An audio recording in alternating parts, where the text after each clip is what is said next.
ರಾಜ್ಯದ MLC ಚುನಾವಣೆ 4 MLC ಚುನಾವಣೆ ನಡೀತಾ ಇದೆ. ಅದರ ಪೂರ್ವ ತಯಾರಿಗೋಸ್ಕರ ಮತ್ತು ಅಭ್ಯರ್ಥಿಗಳ ಆಯ್ಕೆ ಬಗ್ಗೆ ಅಭಿಪ್ರಾಯ ಸಂಗ್ರಹಣೆ ಮಾಡೋಕ್ಕೋಸ್ಕರ ನಾನು CT ರವಿ ಅವರು, ಕಾರಜೋಳ ಅವರು, ನಮ್ಮಿತರ ಮುಖಂಡರೆಲ್ಲರೂ ಕೂಡ ಹುಬ್ಬಳ್ಳಿ ಮತ್ತು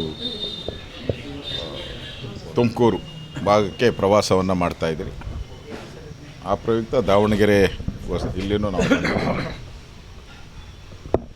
ಕರ್ನಾಟಕದಲ್ಲಿ ಸರ್ಕಾರ ನಡೆಸ್ತಾ ಇರ್ತಕ್ಕಂಥ ಕಾಂಗ್ರೆಸ್ ಸರ್ಕಾರ ಎಲ್ಲ ರಂಗದಲ್ಲೂ ಫೇಲೂರ್. ನೀವೇನ ಮಾರ್ಕ್ಸ್ ಕೊಡೋದಾದರೆ ಪ್ರತಿಯೊಂದರಲ್ಲೂ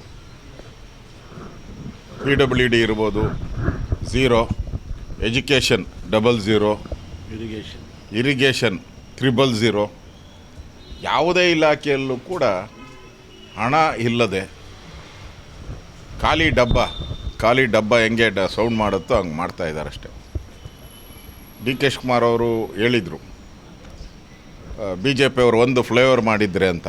ನಾವು ಫ್ಲೈಓವರ್ ಮಾಡಿರೋದನ್ನ, ನಾವು ರಸ್ತೆ ಮಾಡಿರೋದನ್ನ ಉದ್ಘಾಟನೆ ಮಾಡ್ತಾ ಇರೋರು ಕಾಂಗ್ರೆಸ್ ಅವರು. ಹಣ ಬಿಡುಗಡೆ ಮಾಡಿದ್ದು ನಾವು, ಟೆಂಡರ್ ಕರೆದಿದ್ದು ನಾವು. ಇವತ್ತು ಆ ಕೆಲಸನ ಉದ್ಘಾಟನೆ ಮಾಡ್ತಾ ಇದ್ದಾರೆ ಹೊರತು ಕಾಂಗ್ರೆಸ್ ಬಂದ ಮೇಲೆ 2.5 ವರ್ಷದಲ್ಲಿ ಹಣ ಬಿಡುಗಡೆ ಮಾಡೋಕ್ಕೆ ಅವರ ಬಡ್ಜೆಟಲ್ಲಾಗಲಿ, ಫೈನಾನ್ಸ್ ಡಿಪಾರ್ಟ್ಮೆಂಟಲ್ಲಾಗಲಿ ಎಲ್ಲಿದೆ ಹಣ ತೋರಿಸಿ ಫಸ್ಟು. ಈಗ ಸರ್ಕಾರ ನಡೆಸಿ ನಾನು ಕೂಡ 4-5 ಬಾರಿ ಮಂತ್ರಿ ಆಗಿದ್ದೀನಿ. ನಿಮಗೆ ಅನುದಾನ ಸಿಗೋದೆ ನಿಮಗೆ ಎಲ್ಲ ಖರ್ಚು ವೆಚ್ಚಗಳು ಹೋಗಿ 4 ಲಕ್ಷ ಬಡ್ಜೆಟ್ ಮಾಡೋದು, ಖರ್ಚು ವೆಚ್ಚಗಳು ಹೋಗಿ ನಿಮ್ಗೆ 80,000 ಕೋಟಿ ಅಷ್ಟೇ ಸಿಗೋದು. ಈಗ ನೀವು ಫ್ರೀಗಳಿಗೆ 65ರಿಂದ 70,000 ಹೋಯ್ತು. ಇನ್ನು 10,000 ಕೋಟಿ ಇಟ್ಕೊಂಡು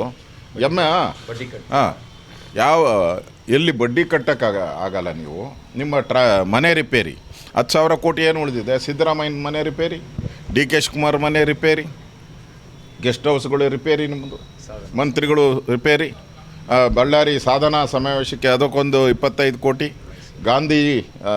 ಬೆಳಗಾವಿಯಲ್ಲಿ ಗಾಂಧಿ ಹೆಸರಲ್ಲಿ ನೀವು ಮಜಾ ಮಾಡಿದ್ರಲ್ಲ, ಅದಕ್ಕೋಸ್ಕರ ಒಂದು 25, ಜನಗಣತಿಗೋಸ್ಕರ ಒಂದು 400 ಕೋಟಿ ಮುಗಿದೋಯ್ತಲ್ಲ. ಎಲ್ಲಿದೆ ಹಣ? ಅದರಿಂದ ಈ ಸರ್ಕಾರ ಪಾಪರಾಗಿದೆ. ಅಭಿವೃದ್ಧಿಗೆ ಹಣ ಇಲ್ಲ. ಅದನ್ನು ಯಾಮಾರ್ಸೋಕ್ಕೋಸ್ಕರ ಅದು ಜನ ಚರ್ಚೆ ಮಾಡಬಾರ್ದು. ಮಾಧ್ಯಮದಲ್ಲಿ ನಾನು ನೋಡ್ತಾ ಇದ್ದೆ, ಕಳೆದ 3-4 ತಿಂಗಳಲ್ಲೂ ಇಡೀ ರಾಜ್ಯದಲ್ಲಿ ಹಳ್ಳ ಬಿದ್ದ ರಸ್ತೆಗಳನ್ನೇ ತೋರಿಸ್ತಾ ಇದ್ದೀರಿ ನೀವು. ಹಳ್ಳ ಬಿದ್ದಿರೋ ರಸ್ತೆನ ಬಿಟ್ಬಿಟ್ಟು ಬೇರೆ ಕಡೆ ಡೈವರ್ಟ್ ಮಾಡೋಕ್ಕೆ ಐಡಿಯಾ ಮಾಡಿದ್ರು. ಅದಕ್ಕೆ ಪ್ರಿಯಾಂಕಾ ಖರ್ಗೆನ ತಗೊಬಂದು ನಿಲ್ಲಿಸಿದ್ದಾರೆ. ಅವರು RSS, 7SS, 8SS ಏನೇನವೋ ಎಲ್ಲ ಹುಡುಕ್ತಾ ಇದ್ದಾರೆ ಅವರು. ಅದನ್ನು ತರೋ ಮುಖಾಂತರ ಈ ಅಭಿವೃದ್ಧಿ ವಿಚಾರ ಮೂಲೆ ಗುಂಪಾಗಬೇಕು. ಈ ಸರ್ಕಾರದ ಫೇಲೂರು ಮೂಲೆ ಗುಂಪಾಗಬೇಕು. ಜನ ಇವ್ರನ್ನ, ಕಾಂಗ್ರೆಸ್ ಪಾರ್ಟಿನ ಛೀ ಅಂತ ಹೇಳ್ತಾ ಇದ್ದಾರೆ. ಅದು ಸೈಡ್ ಲೈನ್ ಆಗಬೇಕು. ಅದಕ್ಕೋಸ್ಕರ ಬಂದಿರೋದಷ್ಟೇ. ಇಲ್ಲಾಂದರೆ ನೋಡಿ, ಇವರು ಕಾಂಗ್ರೆಸ್ ಅವ್ರ ತಾತ ಮುತ್ತಾತನಕ ಅಲ್ಲಿಂದನೂ RSS ಬಗ್ಗೆ ಏನು ಮಾಡಿಲ್ಲ. ಇವಾಗ ಯಾಕೆ ಬಂತು? ಸಿದ್ದರಾಮಯ್ಯ ಕಳೆದ 5 ವರ್ಷ ಇದ್ರಲ್ಲಪ್ಪ, ಅವಾಗ RSS ಸುದ್ದಿ ಎತ್ಬೋದಾಯ್ತಲ್ಲ, ಯಾಕೆ ಎತ್ತಿಲ್ಲ? ಅವಾಗ ಹಣ ಇತ್ತು, ಎತ್ತಿಲ್ಲ. ಈಗ ಹಣ ಇಲ್ಲ, ಬಿರಿ ಹೆಣಗಳೇ ಬೀಳ್ತಾ ಇದೆ. ಬಿರಿ ಆತ್ಮಹತ್ಯೆಗಳು. ಸಂಬಳ ಕೊಟ್ಟಿಲ್ಲ, 2 ವರ್ಷದಿಂದ ಸಂಬಳ ಕೊಟ್ಟಿಲ್ಲ. ಒಂದು ಕಡೆ 3 ತಿಂಗಳಿಂದ ಸಂಬಳ ಕೊಟ್ಟಿಲ್ಲ. ಈ ಅಂಗನವಾಡಿಯವ್ರಿಗೆ 3 ತಿಂಗಳಿಂದ ಅವ್ರಿಗೂ ಸಂಬಳ ಕೊಟ್ಟಿಲ್ಲ. ಅವ್ರಿಗೆ ಜಾಸ್ತಿ ಮಾಡ್ತೀನಿ ಅಂತ ಹೇಳಿದ್ರಿ, ಅದು ಜಾಸ್ತಿನೂ ಮಾಡಿಲ್ಲ.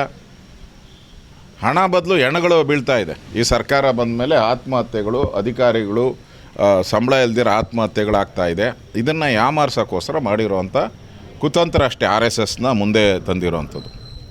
ಅದರಿಂದ ಈ ಸರ್ಕಾರ ಜನನೂ ಕಾಯ್ತಾ ಇದ್ದಾರೆ.